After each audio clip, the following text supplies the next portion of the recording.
Hi, my name is Cameron Miller, and this is Trinity Place in Geneva, New York. And this is a reflection on the readings for the second Sunday of Epiphany, sort of, because I started talking last week about the spiritual practice of the baptismal covenant.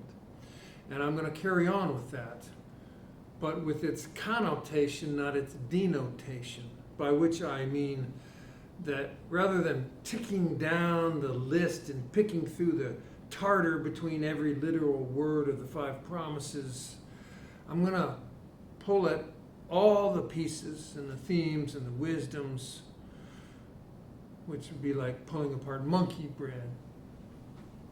So to begin, I cannot say enough about the practice of hope. The practice of hope. Hope is something that we have to practice so that it is strong enough in us that when we need it most, we have it as a resource for ourselves and for others. Name something powerful, something essential to the human spirit that is more primary than hope. Love? Well, imagine a love without hope. Love is empowered by hope. Courage? Even where courage drives human beings towards sacrifice, it is the burning coal of hope that makes any sacrifice seem worth it. Hope. There is no such thing as a hopeless spiritual community, nor a spiritual agent of God's love who is without hope. Now, whenever I talk about hope, I feel compelled to distinguish between it and wishful thinking, because in the popular culture, hope is basically wishful thinking. It's been turned into wishful thinking. Hope in the secularized, the economized world is mostly self-interested, self-centered, about acquiring something desired. Out there, hope is what we wish for, whether or not that wish is grounded in reality or appropriate to the situation. But authentic hope, not wishful thinking, is not outcome-based. It is process-focused. Authentic hope lives one step, one moment at a time.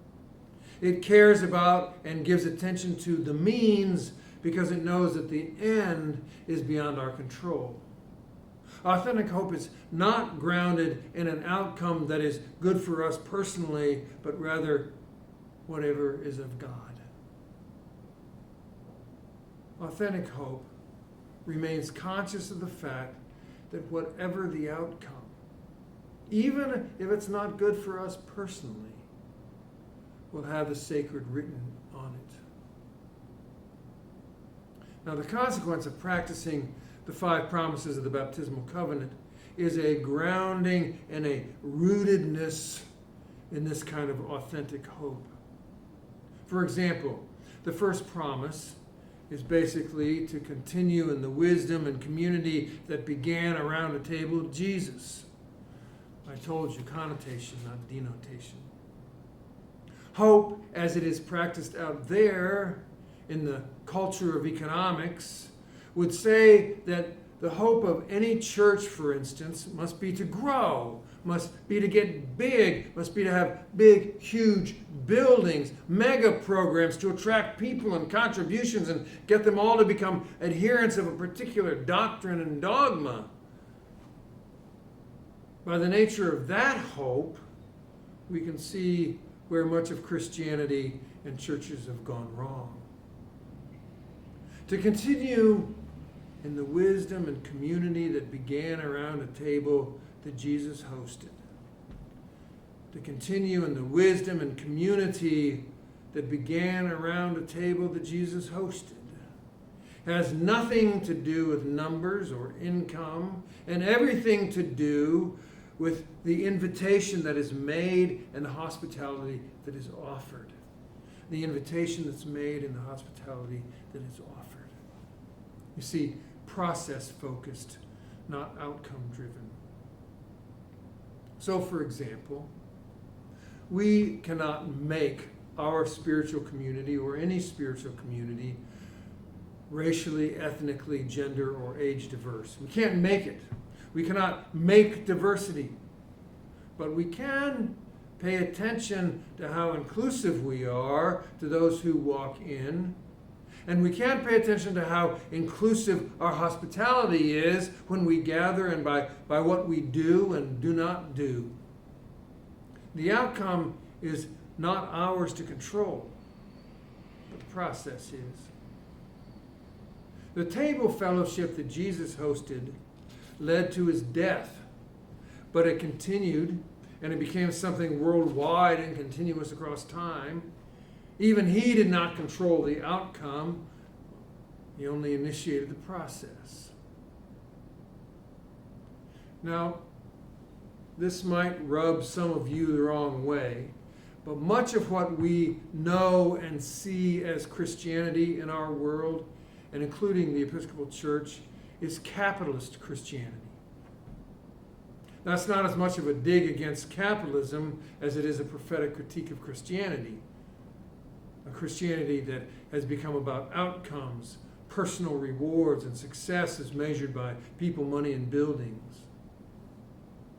While the so-called prosperity gospel that preaches that the right faith will lead to material benefits, while that's the most grotesque example of capitalist Christianity, any theology that is based upon personal salvation as the central goal of a religious practice is the very same thing. Buddhism has the concept of the bodhisattva who refrains from enlightenment until all creatures have become enlightened. And Jesus was a bodhisattva by that nature because he accepted personal death so that the rest of us could figure out how we're supposed to live.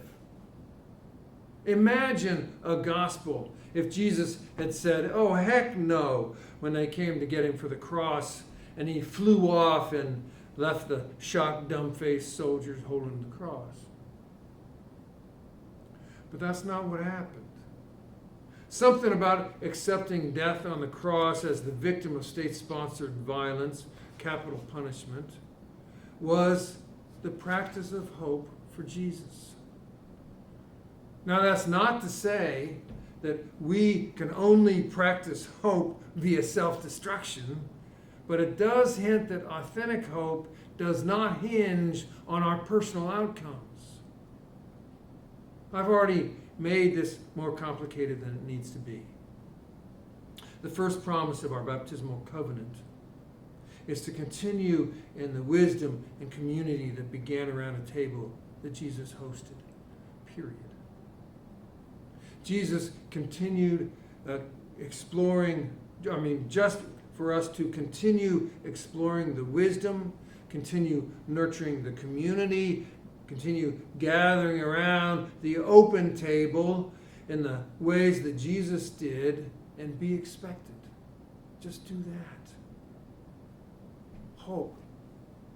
That is, know that if we are doing it faithfully and authentically, then somewhere, for somebody and somebody, somehow, some way, the kingdom comes on earth as it is in heaven. Don't look to grow. Don't look to create a biggest and bestest ministry in town.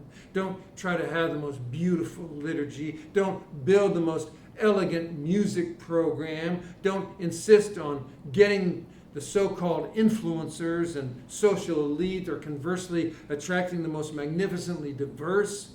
Just continue exploring the wisdom and nurturing the community, and continue gathering around the open table in the ways Jesus did, and be expectant. The expectancy is not for a particular outcome, but that God is working through us to do whatever it is that God will do. There is the hope. Hope is not in our outcome.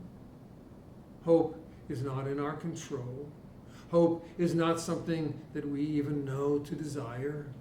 Hope is that God is working through us to do whatever it is God will do. So we keep on. We keep on and do what we know to do, which is to gather and continue in the wisdom and community that began around the table that Jesus hosted. It is so opposite of wishful thinking and so subversive to capitalist religion.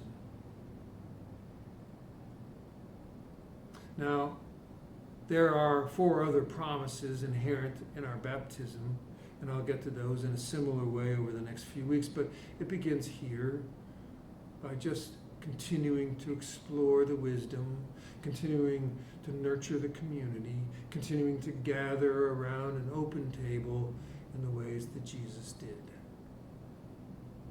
Clearly, this is not something you and I can do by ourselves. It's not a solo practice. It's at its most basic Christian spiritual practice is communal. The practice of hope is a community practice. Baptismal practice is not about personal salvation. It's about community, gathering around an open table and exploring the gift of our wisdom. Turns out we need each other. We have to have each other to do this thing.